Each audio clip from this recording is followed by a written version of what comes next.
கீழடியில் கண்டறியப்பட்ட பொருட்கள் அடிப்படையிலான தரவுகள் அனைத்தும் தமிழரின் பண்பாடு கலாச்சாரம் தொன்மைக்குரியது.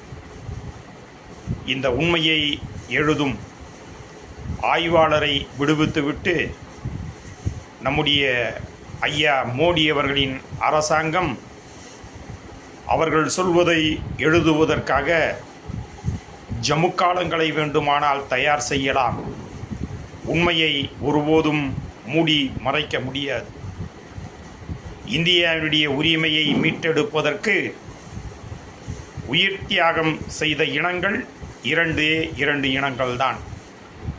ஒன்று தமிழர் இனம், இன்னொன்று வடமாநிலத்தில் வாழ்ந்து கொண்டிருக்கக்கூடிய ராஜ்புத் என்கின்ற இனம்தான்.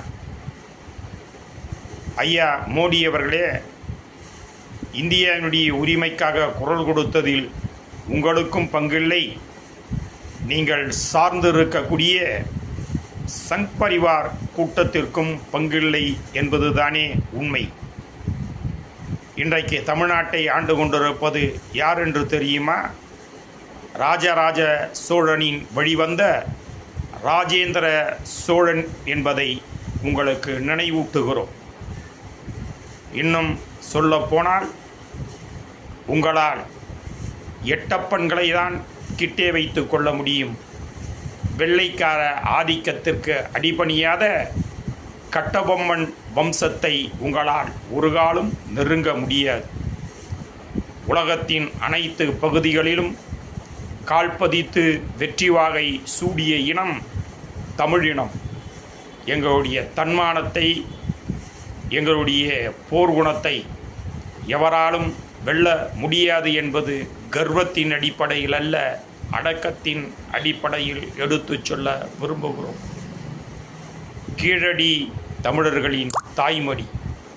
எங்களுடைய கழகத் தலைவர் தாயுமானவர் அண்ணன் தளபதி அவர்கள் இருக்கும் வரை கீழடியினுடைய உண்மையை சங் பரிவார் கூட்டம் மூடி மறைக்கவே முடியாது. பாட்டுத் தலைவன் பாவேந்தன் பாரதிதாசன் பாடியிருப்பதுதான் உண்மை.